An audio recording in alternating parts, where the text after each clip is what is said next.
Bonjour tout le monde. Aujourd'hui, nous allons papoter un petit peu, blablater un petit peu autour de Daredevil Born Again. Donc, 9e épisode, donc le final de cette première saison. Donc, moi je suis aussi Borgien, et si je fais ces vidéos, c'est pour papoter un petit peu, transmettre un petit peu, partager ma passion. Daredevil Born Again, 9e épisode. Enfin, le final de cette première QV. Alors, que dire? Que dire? Ce final là, ça m'a fait penser à plusieurs choses.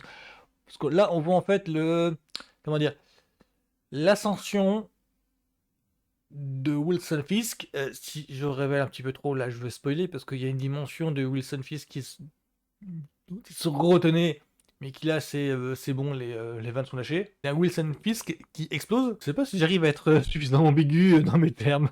Bon, je crois que les attentifs domineront. Donc, je sais pas trop quoi dire parce que je ne m'y attendais pas. C'est d'où l'importance de ne pas fan théoriser, hein. C'est ça un petit peu l'enjeu.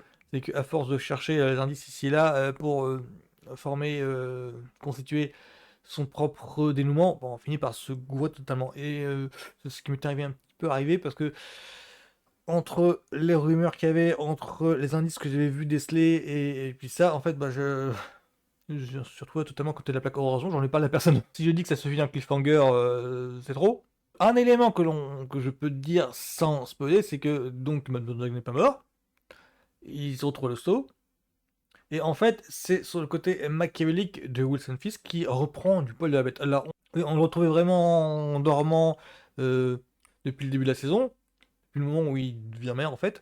Mais là, vraiment, c'est bon, il explose. Là, c'est bon, le Wilson Fisk machiavélique que l'on connaît des versions Netflix, et je pèse mes mots, bah, c'est bon, il est là. Pour te dire, il y avait même certains plans, enfin certaines scènes qui m'ont fait penser à, alors, Frank Underwood, House of Cards. House of Cards est une série avec Kevin Spacey, où Kevin Spacey joue une sorte de secrétaire député qui conseille le président. Et le mec se révèle suffisamment machiavélique pour, au final, être le vrai dirigeant. C'est-à-dire, c'est celui qui tient les ficelles de la politique intérieure, la politique du pays.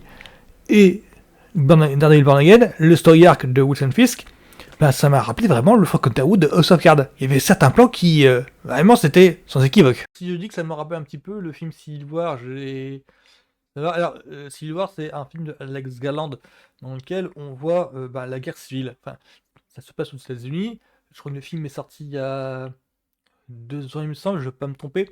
Où l'on voit bah, des Américains moyens. Enfin, oui, on voyait une équipe de journalistes partir pour faire l'interview d'un président des États-Unis fautif, responsable d'une ambiance de guerre civile dans l'Amérique contemporaine. Et l'attrait du film était de nous montrer, en mode road movie, bah, le background d'une Amérique devenue théâtre d'une guerre. Il y a Kristen Dunst dedans, par exemple, qui incarne une journaliste qui est totalement.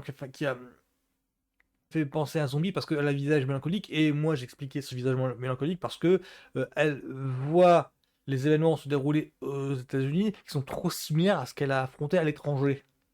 Donc elle a un côté, j'essaie de prévenir tout le monde, mais personne n'a vu venir le truc. Donc maintenant que la situation est là, que je suis au pied du mur, qu'est-ce que je peux faire d'autre? Et on voit son impuissance en fait, à voir les choses en fait se produire, alors qu'elle a vu les choses se produire déjà dans d'autres pays. Je ne vais pas survendre l'épisode de David Born Again, mais c'est un peu ce qui m'a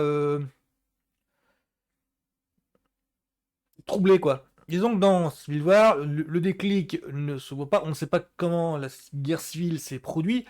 Le début du film, la guerre civile est déjà là, elle éclate. Les deux camps en Amérique, que ce soit démocrates et républicains, sont en guerre ouverte. Enfin, ils sont en guerre, quoi. Les citoyens normaux se retrouvent armés, vraiment des milices, hein, en Civil War. Dans Daredevil Born Again, on voit le déclic, en fait. On se concentre sur le déclic. C'est que dans le Daredevil Born Again, cet épisode-là, on voit le déclic, on voit comment ça a enfin basculé. C'est pour ça que je parle de Civil War. Civil War, c'est l'ambiance un petit peu too much par rapport à Daredevil Born Again. Hein, ne vous attendez pas à voir des scènes de guerre dans cet épisode-ci. Simplement que on voit le basculement, on voit ah, ça s'est déclenché comme ça. Du jour au lendemain, ça s'est déclenché comme ça. Je vous avouerai que ça m'a un peu fait rappeler aussi, sans dénigrer Daredevil Born Again, parce que dans Daredevil Born Again, c'est bien fait. Dans un épisode de Smallville, il me semble que c'était le cas. Alors, si je me souviens bien, dans l'épisode de Smallville, c'était un final de saison. Il me semble que c'était la 9e. C'est contexte de Smallville. Oui, oui, quand je parle de Smallville, je parle bien de cette série-là qui était censée nous dépeindre l'adolescence de Clark Kent jusqu'à ce qu'il devienne Superman. Je vous passe des détails parce qu'en 10 ans, il s'est déroulé pas mal de choses à Smallville. Alors, disons que au fur et à mesure, grosso modo, à partir de la saison 7 ou 8, il s'installe pour de bon Metropolis. Donc, il travaille au des planètes. Oui, oui, c'est encore dans Smallville. Et on appelle encore la série Smallville. Oui, je vous passe les détails, mais grosso modo, il y a un final, genre saison 8 ou 9, où on voit la description de l'apocalypse, genre la fin du monde, dans la série. Et ça passe à travers plusieurs images d'archives, genre JT. Ouais, je voudrais pas dénigrer en fait David Van Hagen, parce que dans David Van Hagen, c'est bien fait. Alors que dans Smallville, on sentait un petit peu la différence de budget entre les images précédentes, la façon dont est tournée d'ordinaire la série. Grosso modo, les images qui servent pour l'illustration de ce chaos, on se doute que ça vient de stock shot d'images JT. Que dans David Van Hagen, c'est bien fait. Je veux dire, on se dit que non, c'est la situation que rencontrent les personnages. Ça n'est pas de stock shot télévisé. Disons qu'avec Daredevil Born Again, on est un petit peu dans la même configuration, la même situation que la première version Netflix. Disons que la première version Netflix, on était dans une configuration d'ouverture vers une série de rassemblements. Donc cette situation renvoie à la première phase de Marvel Studios avec le MCU, où chaque projet autonome, Iron Man, Captain America, Thor, Hulk et compagnie, devait mener au projet Avenger. Là, on était dans la même configuration avec le projet Defenders. Il y avait donc Daredevil, Iron Fist, Luke Cage, Jessica Jones devaient mener à la série qui devait les rassembler tous. Là, c'est pareil. Oui, quand je parle de Defenders, je parle bien de cette série-là, enfin de cette mini-série-là qui est un petit peu le pendant Avengers au projet Netflix. Et dans ce projet Defenders, on voyait donc les intrigues des séries solo Daredevil, Jessica Jones, Iron Fist, Luke Cage, se mêler pour expliquer pourquoi Daredevil croise le chemin de Luke Cage, de Jessica Jones, Iron Fist. Comme pour Avengers en fait. Je veux pas dénigrer le truc, mais chez Netflix c'est très gentil. Cette version street level, ça se résume à 4 personnages. Alors que Daredevil Born Again, on soupçonne dès le début, alors c'est pas un spoiler, on soupçonne dès le début que la dimension street level ne se résume pas au simple quartier de Hell's Kitchen. Ce qui fait que pour moi là cette première QV là, elle se regarde comme une série à l'ancienne, je dirais, dans le sens où chaque épisode a sa propre structure un petit peu autonome, mais apporte ses éléments en fait qui la ramènent, qui la rattachent au fil rouge origine. Et cette première saison se voit comme une saison d'introduction, comme une saison qui présente des nouveaux éléments, comme une saison qui fait le lien avec la version Netflix d'une part, mais qui aussi pose des bases à être développées plus tard. Ça surprend parce que t'es pas du tout habitué avec Marvel Studios depuis Marvel Television depuis quelques années, ou depuis les premières années. Je pense à Falcon, WandaVision, ça rejoint un petit peu cette façon de construire. Il y a Falcon, Hawkeye par exemple, on nous habituait à des mini-séries de 7-8 épisodes. Là, c'est 9 et c'est déjà prévu en plusieurs saisons. C'est déjà prévu avec un plan sur plusieurs extensions plus tard. Et moi, ça me satisfait totalement. C'est ce que j'attends d'une série télé en fait. Ce que j'attends d'une série. Avec une histoire qui se développe sur plusieurs années. Et c'est totalement ça qui nous est offert.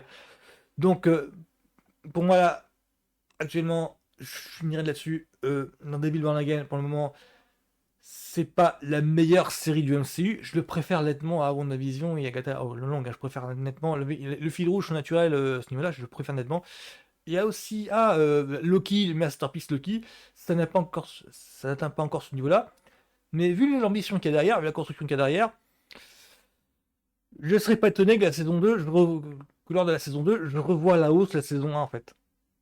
Je ne serais pas étonné qu'il y ait ce phénomène-là. Un petit peu comme pas mal, par exemple, pour Avengers, par exemple, il a fallu que j'attende quelques autres séries, genre WandaVision, pour revoir à la hausse Avengers 2 parce qu'il contenait plusieurs éléments qui ont été introduits dans le film, qui connaissent des développements nettement plus satisfaisants dans la série.